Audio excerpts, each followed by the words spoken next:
Rob, and welcome to Axel's Garage. Today we're working on another TJ, and this TJ is my daughter Amanda's. She's had it for a little less than a year. We bought it last summer, did a lot of work to it, replaced a lot of parts on it to get it to pass inspection, and she took it down to Virginia to school and been using it all year. Really hasn't had too many problems with it. She did have one mishap over the course of the school year where she needed a starter replaced. So that got that starter replaced down there in Virginia. When she came back home, we noticed that she had a couple of little things going on that she really didn't notice during the course of the year, or she did notice but didn't think it was that important, like low oil pressure, right? Not that important. Anyway, this Jeep, when we bought it, it had oil pressure in the normal range, but on like the low side of normal. It's got about 110,000 miles on the engine, and I changed the oil twice last summer when we were working on it. Changed the filter twice, and she took it down to school.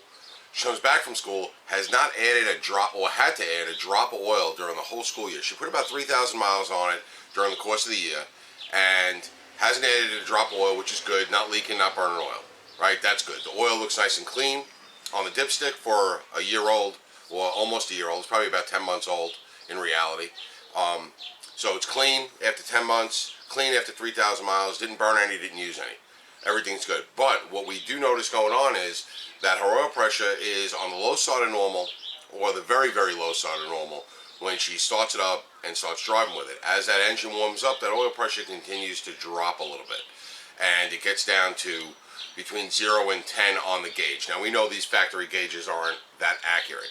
And if she was down to 0, where when her engine's real hot at, like, you know, running at right around 195, 200 degrees, the oil pressure is just above 0 or right on that 0 on her gauge, the engine's not making any kind of noise that would indicate that she didn't have any oil pressure. So we know she does have some oil pressure, enough to make that engine run at its normal temperature with no issues whatsoever, not throwing any codes. So the first thing we want to investigate is why it's reading low. So a real easy thing to replace in this situation, and we got to remember we're troubleshooting now, so we want to do things one step at a time. We don't want to do anything, do 2 repairs at once or 2 troubleshooting things at once, because then we don't know which one actually did it. So what we're going to do today is one of the least expensive things we could do, and it's one of the few senses or sending units or things of that nature that we haven't replaced on this thing yet. Last summer when we got it, we wound up replacing the distributor, the crank sensor, the oxygen sensors, the entire exhaust system, catalytic converter, everything, the fuel pump, what else was there, a relay or something else, I don't know. We replaced a whole ton of stuff. We wound up putting a radio in it for her, put a soft top on it for her, we put side steps on it for her so that she can climb in and out. I mean, we did a ton of stuff, but we did not replace the oil temperature sender, and it's an inexpensive part. I think this was about 12 bucks on Rock Auto, and we ordered one in, and we're going to put this in as a troubleshooting and just for peace of mind. Okay, we got a new one in, and hopefully it's reading right. Oil pressure sensor gets threaded somewhere into the engine. Now, I'm new to Jeeps. You know, it's only been about a year since I've been wrenching on Jeeps. A little over a year, but I'm a Chevy guy, so I know that in the Chevys, these are always on the back of the engine block, just past the intake. There's a little tapped hole where these go in. On the Jeep vehicles, I'm not 100% sure where they are, so we're going to have to look for them. I hear that they're usually around where the oil filter bolts up to. It's a real simple thing. You just put a wrench on here and you unscrew it out. Let me give you a little focus. See the focus, see?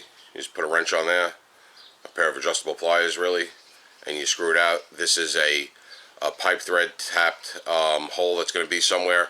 A little Teflon tape on there, and you're good to go. You plug your electrical connection in. It's simple. Really not hard. We're just going to try to find out where it is, and then we're going to take it for a ride, let it warm up, let it cool down, and see if that's our problem. If that's not our problem, guess what? Yeah, another video doing the next step, which is going to be dumping that oil out, dumping the oil filter out, and changing the oil. Maybe the oil is just shot, after a year. I don't think so, though, because the oil's clean. Oil does thin out as it warms up, so you should see a little drop in pressure, from cold oil to hot oil. But we'll see. One step at a time. This is going to be our first step, because this is something we haven't changed, and for 12 bucks, we'll give it a shot. All right, well, this is just like the other TJs we've been working on, a 4-cylinder 2.5 Jeep Wrangler TJ 1997.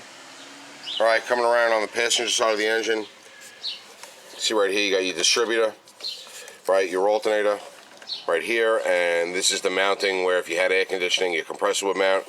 But right down behind that, if you move some of the wires out of the way, which we did, we disconnected an ignition wire, and we just moved some other wires out of the way. You could see here is the oil pressure sender, and it goes into a 90-degree nipple that's screwed into the side of the block, and it's right there. So it's not real hard to get at. You just got to move some stuff out of the way and put a pair of adjustable pliers right on the bottom there, and you should be able to unscrew it right off.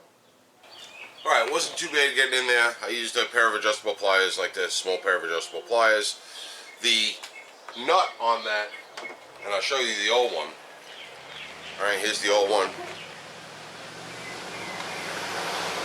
Alright, this nut on the bottom is actually a 1 1/16 nut, and a deep socket will slide right over it and grab into it nice. Problem is, in this application, you can't get that deep socket over it because the AC bracket is in the way, and the vehicle doesn't have AC. So whether you have AC or not, you still have that AC bracket, and it does get in the way. You could probably, if you had a set of crow's foot wrenches that were big enough, that would be the easiest way to get this out. But like I said, it wasn't too bad with the pliers. Once you got it one way around, going like an eighth of a turn at a time with the pliers, and you were able to just pull it out by hand. Alright, and here it is. It looks like there's some remnants of some Teflon tape or thread sealer on the threads. We'll take the new one, we'll thread it in.